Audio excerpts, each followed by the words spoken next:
السلام علیکم ورحمۃ اللہ وبرکاتہ۔ اعوذ باللہ من الشیطان الرجیم، بسم اللہ الرحمن الرحیم۔ یا ایہا الذین آمنوا اذا قمتم الی الصلاۃ فاغسلوا وجوہکم وایدیکم الی المرافق وامسحوا برؤوسکم وارجلکم الی الکعبین وان کنتم جنبا فاطہروا وَإِن كُنتُم مَّرْضَىٰ أَوْ عَلَىٰ سَفَرٍ أَوْ جَاءَ أَحَدٌ مِّنكُم مِّنَ الْغَائِطِ أَوْ لَامَسْتُمُ النِّسَاءَ فَلَمْ تَجِدُوا مَاءً فَتَيَمَّمُوا صَعِيدًا طَيِّبًا فَامْسَحُوا بِوُجُوهِكُمْ وَأَيْدِيكُمْ مِنْهُ مَا يُرِيدُ اللَّهُ لِيَجْعَلَ عَلَيْكُم مِّنْ حَرَجٍ وَلَٰكِن يُرِيدُ لِيُطَهِّرَكُمْ وَلِيُتِمَّ نِعْمَتَهُ عَلَيْكُمْ لَعَلَّكُمْ تَشْكُرُونَ۔ واذكروا نعمة الله عليكم وميثاقه الذي واثقكم به إذ قلتم سمعنا وأطعنا واتقوا الله إن الله عليم بذات الصدور۔ يا أيها الذين آمنوا كونوا قوامين لله شهداء بالقسط ولا يجرمنكم شنآن قوم على ألا تعدلوا اعدلوا هو أقرب للتقوى واتقوا الله ان الله خبير بما تعملون۔ وعد الله الذين آمنوا وعملوا الصالحات لهم مغفرة وأجر عظيم والذين كفروا وكذبوا بآياتنا أولئك أصحاب الجحيم۔ يا أيها الذين آمنوا اذكروا نعمة الله عليكم إذ هم قوم أن يبسطوا إليكم أيديهم فكف أيديهم عنكم واتقوا الله وعلى الله فليتوكل المؤمنون۔ صدق الله العظيم وصدق رسوله النبي الكريم ونحن على ذلك لمن الشاهدين والشاكرين والحمد لله رب العالمين۔ انسانیت کی ہدایت کی خاطر ہر دور میں رسول اور کتاب آتے رہے۔ اپنے آخری کتاب اور آخری رسول پر جو وحی فرمائی اس کے چیپٹر 5 کی آیتیں تھیں۔ آیت کا سیریل ہے آیت نمبر 6 سے لے کر 11 تک۔ آئیے سب سے پہلے اس کے ترجمے کے قریب ہونے کی کوشش کریں، جبکہ ہمیں یہ معلوم ہے کہ اللہ کا کلام جو 7ویں عرش اعظم سے 7ویں آسمان سے نازل ہوا ہے اس کا ترجمہ کسی بشر کے لیے ممکن نہیں، لیکن ہم نے کتاب اللہ کی زبان سے اتنی دوریاں پیدا کر رکھی ہیں صدیوں سے کہ ہمیں پتہ ہی نہیں۔ ہم پڑھتے ہیں روزانہ، اپنی نمازوں میں پڑھتے ہیں، ذکر اذکار ہوتے رہتے ہیں، معنی نہیں معلوم۔ How sweet we are is a very strange thing. Still, let us come back۔ اب ہم دیکھتے ہیں کہ اس کے معنی کیا قریب ترین ہو سکتے ہیں تاکہ اس میں موجود احکامات اینڈ ڈائریکٹیوز کی طرف ہماری توجہ رہے اور ہم اپنی زندگی کے جہاز کو بیلنس کرتے ہوئے اللہ کی رضا والے راستے پر چل پڑیں۔ فرمایا رب تعالیٰ نے پہلی آیت میں،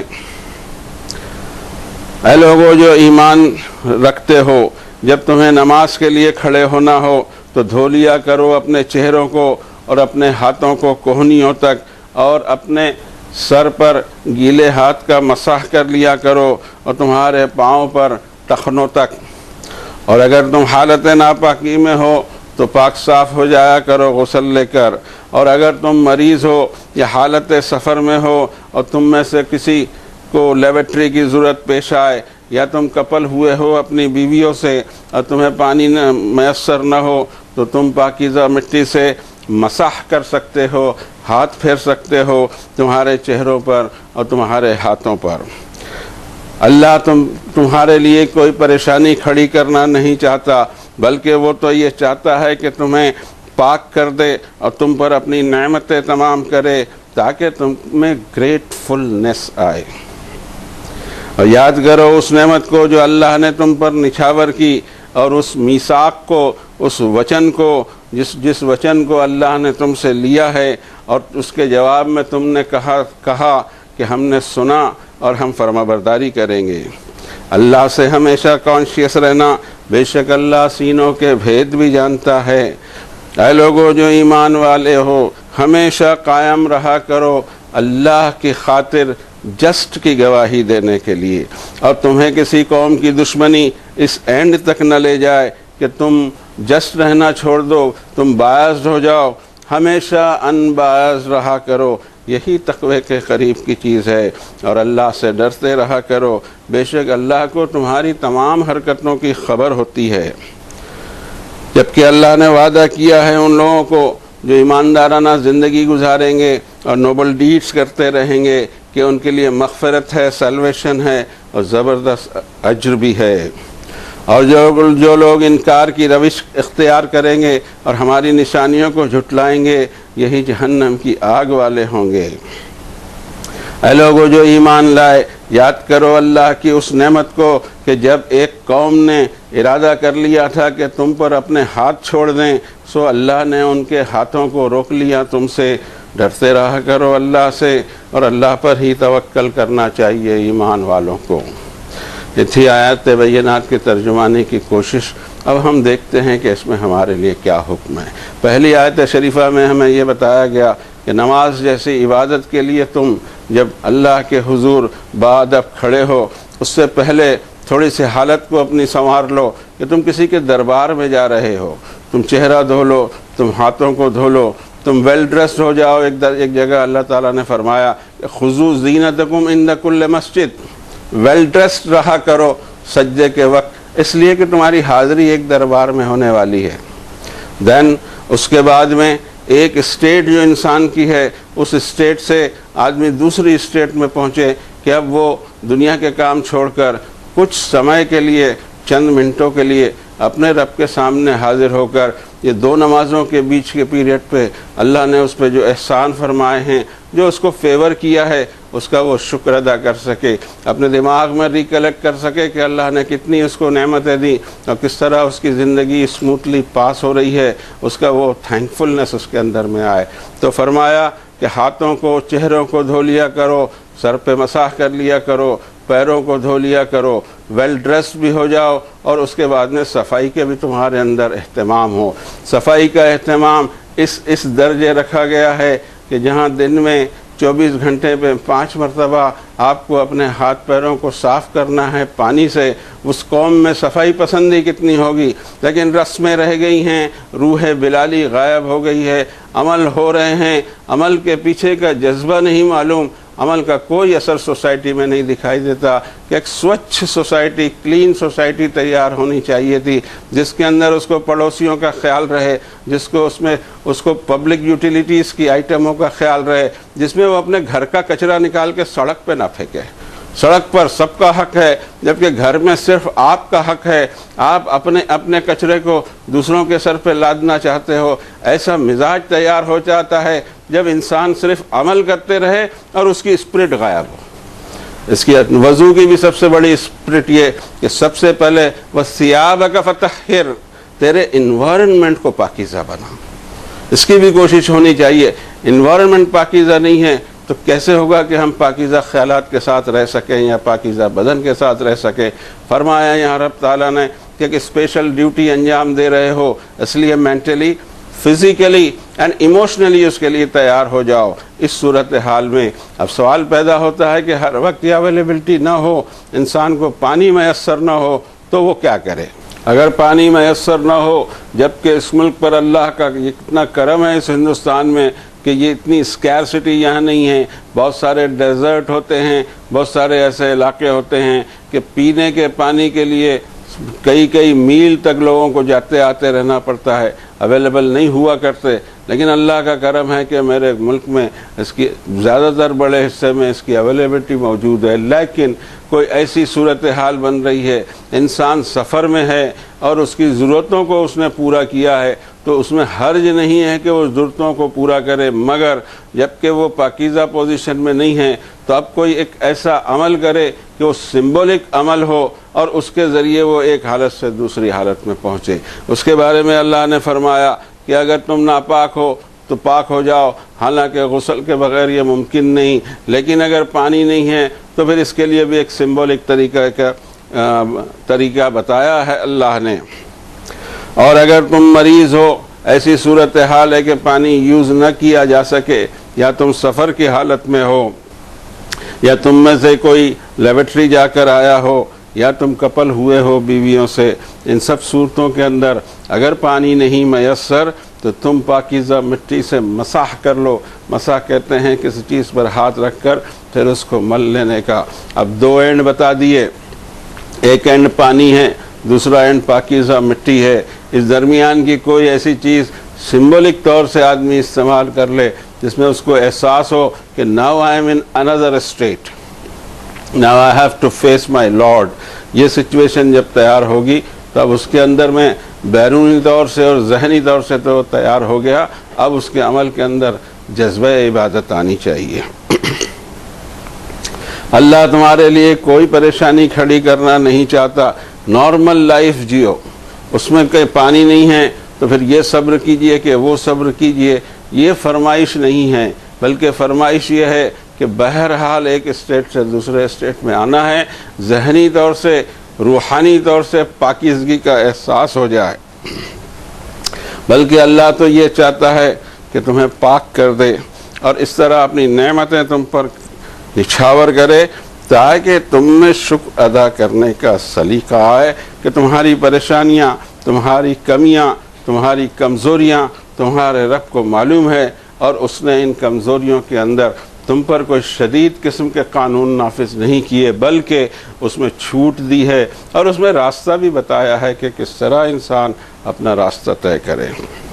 اگلی آیت شریفہ میں فرمایا کہ وَاذْكُرُوا نِعْمَةَ اللَّهِ عَلَيْكُمْ، مسلمانوں تم یاد رکھو اور بار بار اس کو ریکلیکٹ کرو اپنے ذہن میں کہ اللہ نے کون کون سی نعمتیں ہم پر نچھاور کی، اور اس میثاق کو میثاقہ الذی واثقکم بہ اذ قلتم سمعنا واطعنا، اور اس میثاق کو، اس وچن کو، اس کووننٹ کو یاد رکھنا جو تم نے اس سے باندھا ہے، یہ جو کووننٹ جو اس نے تم سے لیا ہے، اس قول کے بنا پر کہ تم نے کہا کہ ہم آرڈر سنیں گے اور تم نے کہا کہ ہم اطاعت کریں گے، حکموں کو مانیں گے۔ اب سوال پیدا ہوتا ہے کہ یہ میثاق کہاں ہے؟ کیا اس کا کوئی بانڈ بنایا گیا تھا، نوٹری سرٹیفکیٹ ہے؟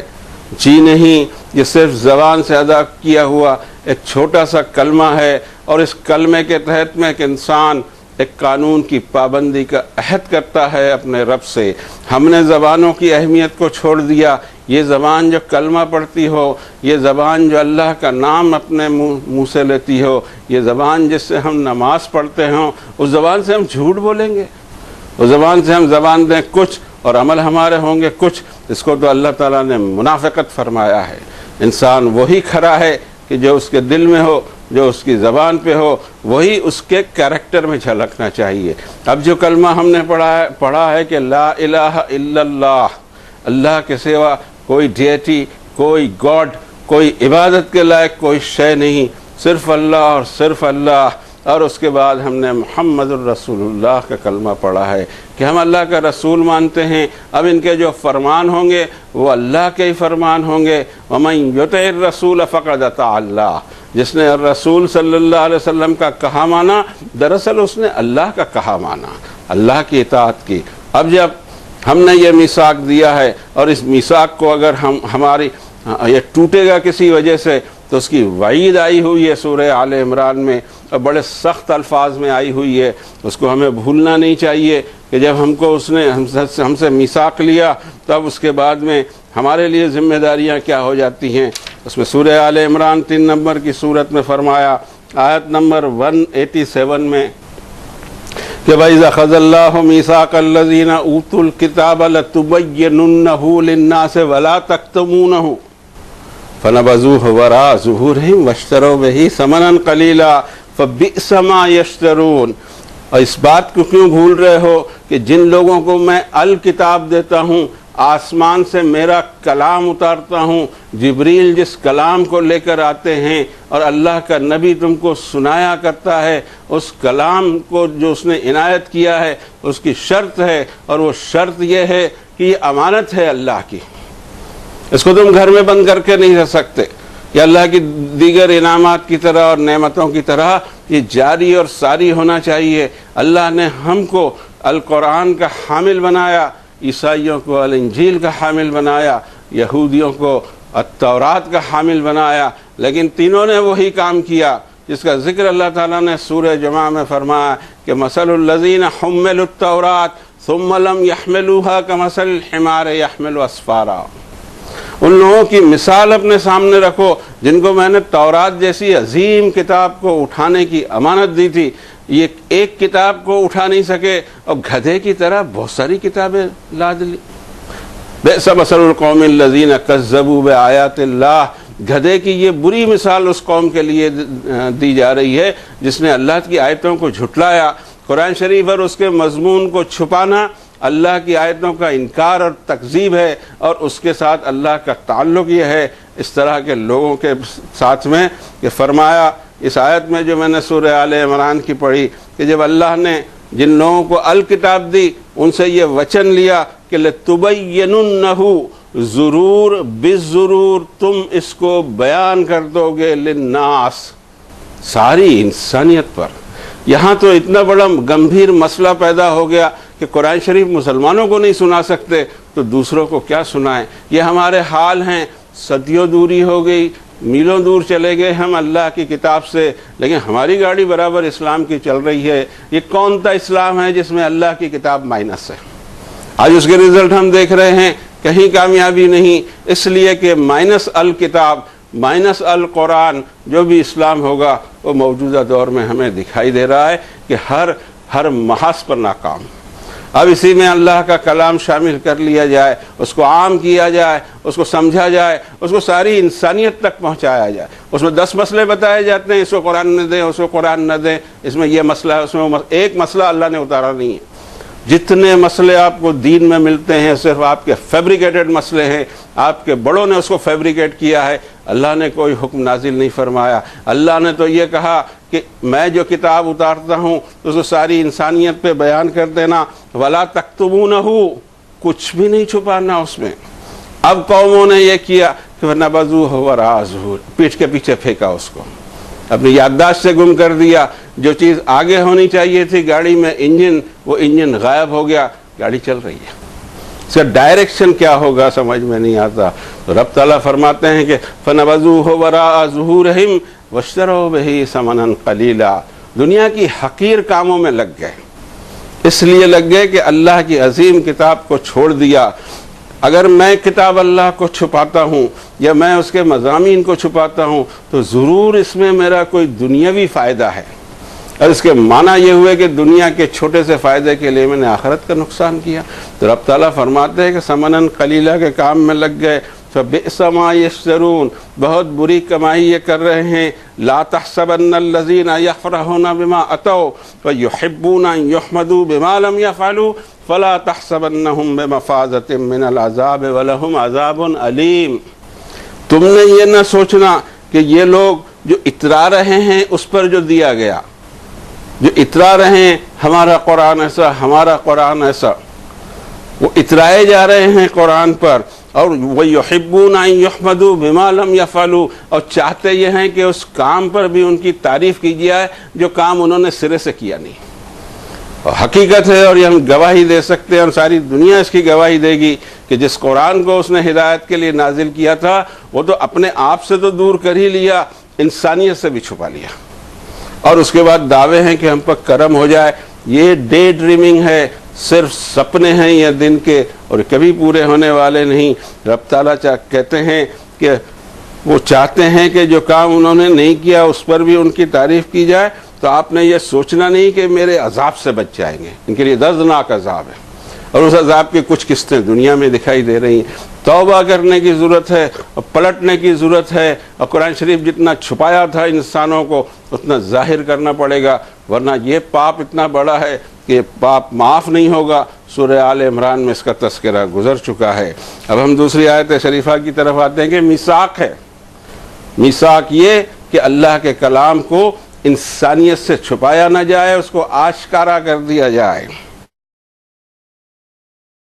اس کے بعد کی آیت شریفہ میں ایک فنڈامنٹل آرڈر ہمیں ملتا ہے، یا ایھا الذین آمنوا کونوا قوامین للہ شہداء بالقسط، ہمیشہ جسٹ رہا کرو، جسٹ کی گواہی دینے کے لیے اللہ کی رضا کی خاطر تم کو ہمیشہ جسٹ بنے رہنا ہے، نہ لیفٹ مارنا ہے نہ رائٹ مارنا ہے، بلکہ تمہیں صراط مستقیم کو پر قائم رہنا ہے۔ وَلَا يَجْرِمَنَّكُمْ شَنَآنُ قَوْمٍ عَلَىٰ أَلَّا تَعْدِلُوا اعْدِلُوا هُوَ أَقْرَبُ لِلتَّقْوَىٰ۔ دیکھو کسی کی دشمنی میں اس اینڈ تک نہ جانا کہ تم جسٹ نہ رہ سکو، تم باعث ہو جاؤ، ہمیشہ باعث رہا کرو، یہی تقوی کے قریب ہے۔ ایک ایمان والے سے یہ چاہا جا رہا ہے کہ کسی مفاد کی خاطر کوئی جھوٹ بات اللہ پر نہیں باندھے، قومی مفاد ہو، خاندانی مفاد ہو، کاروباری مفاد ہو، یہ سارے مفاد کے اوپر میں آخرت کا مفاد غالب رہے گا۔ میرے سمجھ میں نہیں آتا قومی حمیتیں ہیں، یہ حمیتیں ہیں، وہ حمیتیں ہیں، حمیتیں نہیں ہوا کرتی۔ اس طرح کی جو حمیتیں ہوتی ہیں، جو جھوٹ پر قائم ہوتی ہیں، اس کو اللہ تعالیٰ نے 33 نمبر کی سورۃ شریفہ میں فرمایا حمیت الجاہلیہ، نادانی کی حمیت ہے، جہالت بھری حمیت ہے۔ نو، سچ پر ہمیشہ قائم رہنا۔ اور اس کے بارے میں ہمیں اور ایک آیت ملتی ہے جو ہم پڑھ تو چکے ہیں، ہم دوبارہ اس کو انشاءاللہ پڑھیں گے۔ رب تعالیٰ فرماتے ہیں سورہ نساء کی 4 نمبر کی سورت کی 135 نمبر کی آیت میں کہ یا ایھا الذین آمنوا کونوا قوامین بالقسط شہداء للہ ولو علی انفسکم او الوالدین والاقربین۔ اے ایمان کے دعوے کرنے والو، ہمیشہ جسٹ پر کھڑے رہا کرو اللہ کی خاطر، اور جسٹ کی گواہی دینے کے لیے کہ اور چاہے پھر اس سچ بولنے کا منفی اثر، نیگیٹو اثر تمہارے اپنے آپ پہ کیوں نہ پڑے، تمہارے والدین پہ کیوں نہ پڑے، تمہارے رشتہ داروں پہ کیوں نہ پڑے، بولنا تو تمہیں، گواہی تو تمہیں سچ کی کہنی ہو۔ اگر بولنے کی ضرورت نہیں ہے تو الگ بات ہے، لیکن جب تمہاری گواہی قائم ہو اور جب تم سے پوچھا جائے تو تم کو سچ بولنا ہے۔ کوئی ایسی چیز اور مفاد دنیا کا ہمارے آڑے نہ آئے جو ہماری آخرت کو برباد کرے۔ ان یکن غنیا فقیرا فاللہ اولا بہما، چاہے وہ معاملہ ہو کسی بھی صورت کا کوئی ڈفرنس بھی دکھائی دے رہا ہو تو بہر صورت اللہ کو اولیت حاصل ہوگی۔ وَلَا تَتَّبِعُوا الْهَوَىٰ أَن تَعْدِلُوا، منمانی پہ نہ چلنا کہ تم باعث ہو جاؤ۔ ان آیتوں کے ہوتے ہوئے ایک جھوٹا کردار کسی کا کیسے ہو سکتا ہے، لیکن اب جو دین تیار ہوا ہے وہ مائنس قرآن تیار ہوا ہے، اخلاق غائب ہیں، کیریکٹر ڈاؤن ہے، عبادتیں ہو رہی ہیں، جبکہ پہلی شرط یہ تھی کہ ایک شخص کیریکٹر میں بلند ہو، عبادتیں ہوں گی لیکن اس کا کیریکٹر 24 گھنٹے کا ایسا ہو، ایک سالڈ آدمی وہ دکھائی دے، معاشرے کے لیے فروٹفل ہو، معاشرے کے لیے، سوسائٹی سے اس کو راحت ہو، سوسائٹی سے اس کو تکلیف کبھی نہ ہو۔ آیت شریفہ میں آگے فرمایا کہ اللہ تعدلوا، ان باعث رہا کرو، باعث جو آدمی ہو جائے گا وہ فیصلہ نہیں کر سکے گا۔ اس لیے آپ نے دیکھا ہوگا کہ عدالت میں ایک ترازو رکھا جاتا ہے، وہ ترازو بیلنس کو بتاتا ہے کہ جسٹ ہے، دونوں پلے برابر ہیں، اور یہی انصاف کا تقاضا ہے کہ انباعث رہے۔ جو شخص انباعث رہے گا وہی انصاف کا فیصلہ کر سکے گا، باعث انسان ایک طرف جھک جائے گا۔ اور اس کو اس صورت کے پہلے ہی حصے میں بلکہ دوسری ہی آیت میں فرمایا کہ وَلَا يَجْرِمَنَّكُمْ شَنَآنُ قَوْمٍ أَن صَدُّوكُمْ عَنِ الْمَسْجِدِ الْحَرَامِ أَن تَعْتَدُوا۔ مسلمانوں اس حد تک نہیں جانا کسی قوم کی دشمنی میں کہ وہ تم کو روک دے مسجد حرام سے، اس لیے کہ تمہارا مذہب انٹرنیشنل مذہب ہے، تمہاری ایک آئٹم ایسی ہے جس میں تم کو فورین ٹریول کرنا ہے، دنیا کے کسی بھی کونے میں ہو تو تمہیں مکے تک آنا ہے حج کے لیے، اور یہ تمہارے فرائض میں شامل ہے۔ اب دنیا کا امن، وشو شانتی کو تم کو برقرار رکھنا ہے۔ یہ کیسے معاملہ ہو گیا کہ جس کے کاندھوں پہ وشو شانتی کو ڈالا گیا تھا وہی سب سے زیادہ بد اخلاق بن گئے؟ انہوں نے ہی انسانیت کے لیے ایک چیلنج کھڑا کر دیا، لوگوں کے سفر مشکل میں ہو گئے، کئی بار ایسے حالات تیار ہو جاتے ہیں کہ ان شہروں کے یا ان ملکوں کے حاجی جا نہیں سکتے اپنے شہروں سے مکے کی طرف۔ لیکن یہ سب ہم اپنی وجہ سے، بلکہ کئی بار تو ہمارے ہی دو ملک عین ان مہینوں میں لڑ پڑتے ہیں جو حرام مہینے ہیں لڑائی کے لیے، ان کو سب جائز ہو جاتا ہے، ان کے پاس سیاست ایسی ہوتی ہے کہ اس سیاست سے وہ اوور رائڈ کر جاتے ہیں اللہ کے احکامات کو اور اللہ کی کتاب کو۔ ان کی سیاست زیادہ اہم ہے، اللہ کا دین اہم نہیں، رسول صلی اللہ علیہ وسلم کی سنت اہم نہیں۔ اب آگے کی آیت شریفہ میں فرماتے ہیں کہ اعدلو، انباز رہو، یہی گاڈ کانشیسنس کے قریب چیز ہے. واتقوا اللہ ان اللہ خبیر بما تعملون. تمہاری ہر حرکت کی خبر جب اللہ کو ہوتی ہے تو تم نے کانشیس رہنا چاہیے کہ تمہارا ہر ایکٹ ان کیمرہ ہے اور تمہاری زبان کا ہر قول ریکارڈ ہو رہا ہے. اس کے باوجود اگر ہم نہ جاگے تو ہمارے جیسا بد نصیب کوئی نہیں ہوگا. ضرورت اس بات کی ہے کہ ہم واپس آئیں دین کے ان سورسز کی طرف جو دین کی بنیاد ہے. پھر آگے کی آیتوں میں اللہ نے اس وعدے کو دہرایا کہ جو واقعی اپنے ایمان کے دعوے میں ایماندار ہیں اور نیک عمل کرتے رہتے ہیں، لہم مغفرۃ واجر عظیم والذین کفروا وکذبوا بآیاتنا اولئک اصحاب الجحیم. وہ لوگ جو نافرمانیاں کرتے ہیں، ہمارے احکامات کو، ہماری نشانیوں کو، ہماری آیتوں کو مار تلاوت کر رہے ہیں، نہ سمجھ رہے ہیں، نہ عمل کر رہے ہیں، اس کے بارے میں سخت وعید آئی ہے. کوئی دور ایسا نہیں رہا اس دنیا میں پچھلے 1400 سال سے کہ ہمارے پاس قرآن نہ ہو. ہمارے ہاتھ میں قرآن ہے لیکن کسی نے ہم سے اس کے معنی چھین لیے. قرآن ہمارے پاس ہے لیکن کسی نے کچھ ایسے قوانین بنا دیے ہیں جو اللہ کی کتاب کو اوور رائٹ کر جاتے ہیں. ہم نے دھیان نہیں دیا کہ کس روپ میں شیطان ہمارے سامنے آیا ہے کہ قرآن کے احکامات سے ہم کو ہٹا کر ہم کو ایسی کتابیں پکڑا دی جو قرآن کا نعم البدل کبھی نہیں ہو سکتی تھی. ان چیزوں کے اوپر میں ہم کو محنت کروائی اور اللہ کی کتاب ہمارے ہاتھ سے چھین لی. یہ ہمارے لیے خیر خواہ کیسے ہو سکتا ہے؟ آخری آیت شریفہ اس رکوع کی فرمایا کہ یا ایھا الذین آمنوا اذکروا نعمت اللہ علیکم. اے لوگو تم ریکلیکٹ تو کرو کہ تم پر اللہ نے کیا نعمت کی کہ ایک قوم نے، ایک گروپ نے تم پر ہاتھ چھوڑنے کا ارادہ کر لیا تھا اور یہ تو اللہ ہی تھا کہ جس نے ان کے ہاتھوں کو تم سے روکا. یہ کوئی معمولی بات نہیں ہے. معلوم نہیں کیوں ہم میں ایسے جذبے پیدا ہو گئے ہیں ٹکرانے کے. ایسی کوئی آیت قرآن شریف میں نہیں ملتی کہ عاقبت نہ اندیشی ہو، فیوچر پلاننگ نہ ہو اور آنکھ بند کر کے کود پڑا جائے. قرآن شریف میں ایک آیت نہیں، آپ ڈھونڈ کے مجھے بتائیے گا، ہے ہی نہیں. لیکن ایسی ایسی تقریریں، ایسی ایسی تحریریں، ایسی ایسی تحریکیں چلتی ہیں، لوگوں کے خون اشتعال میں آ جاتے ہیں، نوجوان سڑکوں پر جان دے دیتے ہیں، حاصل کچھ نہیں ہوتا. لاکھوں انسان کٹ مرتے ہیں لیکن ہمارا کاز ایک انچ بھی سالو نہیں ہوتا، کوئی مقصد حاصل نہیں ہوتا. یہ کیسا دین ہے؟ لوٹ کے آنا پڑے گا اللہ کی کتاب کی طرف، دیکھنا پڑے گا کہ اللہ تعالیٰ کے احکامات کیا ہیں، کیا ہم سے وہ چاہتا ہے.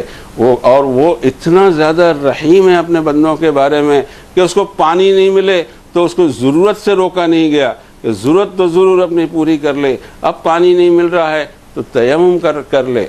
اور جب یہ کہ اس کی جان پر بنائے، پھنس جائے وہ بھوک میں تو خنزیر کا استعمال کر کے بھی جان کو بچائے.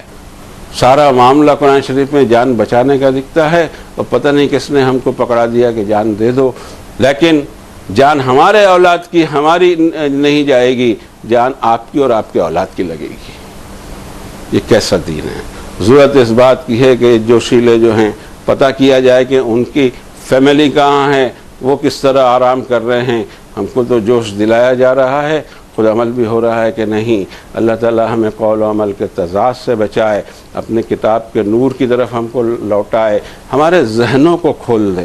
جو اسلام ہمارے پاس میں اس میں مائنس قرآن کی روشنی ہے، اندھیرے میں بھٹک رہے ہیں. ضرورت اس بات کی ہے کہ اس روشنی کو حاصل کر کے اپنی دنیا اور آخرت منور کر لیں. اللہ ان کوششوں کو قبول فرمائے. وصلی اللہ علی النبی الکریم.